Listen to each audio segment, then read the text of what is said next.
What up, Fight World? It's your boy Ego, and I'm back with some more boxing. My post-fight Juan Manuel Marquez and Mike Alvarado. Before I get started in the actual fight, I gotta say congratulations to both. Marquez won via unanimous decision. It was a real easy fight for me to score, but I tip my hat off to both guys. They both showed tremendous heart, the warrior spirit. They both wanted it, and I sensed that. So props to both fighters for lacing them up, doing what they do. Props to Marquez for giving legendary performances and great fights. And props to Alvarado for at least trying to get in the fight. Again, like I mentioned, the fight was easy for me to score. There was one thing in HBO. Harold Letterman scored round 7, I believe, for Alvarado. And it looked like Alvarado was getting stung with some punches. So I don't know how the fuck. Okay, Jim. Like, I don't know how Harold Letterman scored that round for Alvarado. And they also said it was actually stupid on the telecast's part, on HBO's telecast part, because they just got finished announcing that how in that round Marquez in round 7 landed 57% of his power punches or something crazy, or 57% of his total shots in that round.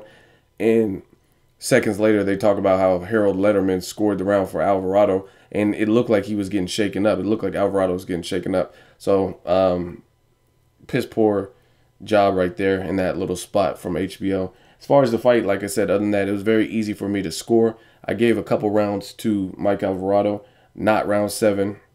Obviously the knockdown round. So let me tell you how it unfolded. The first half of the fight was very one-sided to me. It looked like Mike Alvarado was fighting a dumb fight, in my opinion. You have a person in front of you who's 40 years old, who's been in wars. I mean, 3 with Pacquiao, so that tells you he has some mileage on him. And Alvarado came out trying to time him, or I don't know. I just didn't feel like he was fighting the right type of fight. I think you have to get a 40-year-old and abuse their body so it'll pay dividends later. But we, in fact, seen the opposite. Early on, Marquez was the one that was investing to the body. So it just shows you how much of a veteran that Marquez is. But I thought that's what Alvarado should have been doing. And he was just kind of waiting, not letting his hands go. And that's the wrong fight against a tactical fighter like Marquez, who's a veteran, who looks like he has some power at 147 as well. So, to me, dumb fight for Alvarado in the first half of the fight. He should have used his youth, his size, attacked the body, and his jab. He was getting busy and getting off with the jab, but I thought he should have used it even more like Mauricio Herrera. Mauricio Herrera used his jab against Danny Garcia, which set up a lot for him. Alvarado he kept rocking Marquez's head back every time he popped that jab, but he just didn't do it consistently enough for my likings. And that's what you have to do to a tactical fighter. I would say abuse the body, make him feel 40, snap his head back with the jab to offset him trying to time you. But Alvarado didn't do that, so really all the early rounds went to Marquez. And then it looked like we were well on the way of my prediction. My prediction was pretty accurate. I thought Marquez would have got the stoppage late. I said, I think round 9 through 11 or something. I thought Marquez was going to stop Alvarado, but he did show tenacity. He showed a ton of heart and didn't quit, didn't give up or anything like that. So props to Alvarado for that. But I still had the right man winning, so I'm good with my prediction. And it looked like we were well on the way to seeing my prediction come true, because in round 8, he fucked Alvarado up. Towards the end of the round, just caught him with the shot. Marquez is really lethal with that right hand. That's what's always given Pacquiao problems. That's what knocked Pacquiao out. He's just money with that right hand. But anyway, he knocked Alvarado down, and Alvarado looked like he stumbled, flew like feet back, like he got hit with a shotgun or something. Then he got up, the bell rang, so he was saved by the bell, went to his corner. And one thing I noticed that I didn't like, and I was worried for Alvarado's sake, I thought it would possibly get stopped in the next round, like in round 8, is he went back to the corner, and then his coach, Alvarado's coach, said, "Hey, do you know where you're at? Mike, you know where you're at?" And he said no. So I don't know if he didn't understand the question or what, but that's not a good sign after your fighter gets knocked down, for him to not properly answer questions. But to my surprise, this is actually when the fight got interesting. I thought it was only a matter of time and my prediction was going to come all the way true and he was going to get stopped. But Alvarado, again, he weathered that and he ended up catching Marquez in an exchange and dropping Marquez in the very next round. So again, I give Mike Alvarado a lot of props. I definitely want to see more of Mike Alvarado. I mean, he's a warrior. He comes to bring it. So if he wants to do a Ruslan rematch, I think he'll still have problems with Ruslan because Ruslan can crack.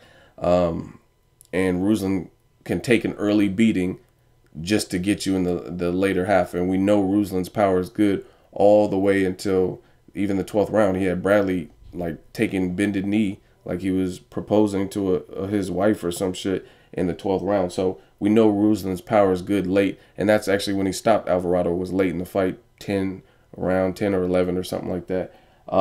Brandon Rios is another fight we can entertain. Brandon Rios, let him get a tune-up fight or whatever to get back into the swing of things after Pacquiao lost. And then watch Alvarado and Rios. I would watch that. Anyone that shows me heart, I mean, I could fuck with you. Like, even though you might not, I might not put you at the elite level, it's still entertaining. So this fight was a lot more entertaining than I thought it was going to be. Round 9 was a tug of war. Just after the Alvarado knockdown, I think that's when it got competitive. But Alvarado just didn't do enough early to secure any rounds, and he let Marquez steal all those early rounds and didn't really get off until after he already got knocked down and he was left with no other options but to fight back. And that's why he lost the fight. But it was a good fight. It was better. Like I said, I wasn't thrilled about this fight happening, but it happened in the Forum, historic event, and it was entertaining. I wouldn't say it's better than Lucas Matisse versus John Molina. I like both fights. Don't get me wrong. Like, I have no problems with either. I just think John Molina and Lucas was a lot more even and competitive throughout, whereas this was pretty one-sided, and Alvarado just showed heart and rallied a little comeback, but too little too late. I'm going to do a separate video about Marquez and what I think, but I mean, he was looking like a monster. I don't know what Nacho and Mimo the fuck are doing to him, but his speed and explosiveness looked better, and he was looking beastie in those first six rounds or whatever, and he was letting his hands go. I was like, damn, where's he getting all this stamina? He was like, it looked like he had hand speed, and I don't know. So some people are thinking it's pads. I want to know what kind of workout he's doing, because he looks at 40 almost more impressive than some of his earlier fights at lighter weights, because he was putting it all together.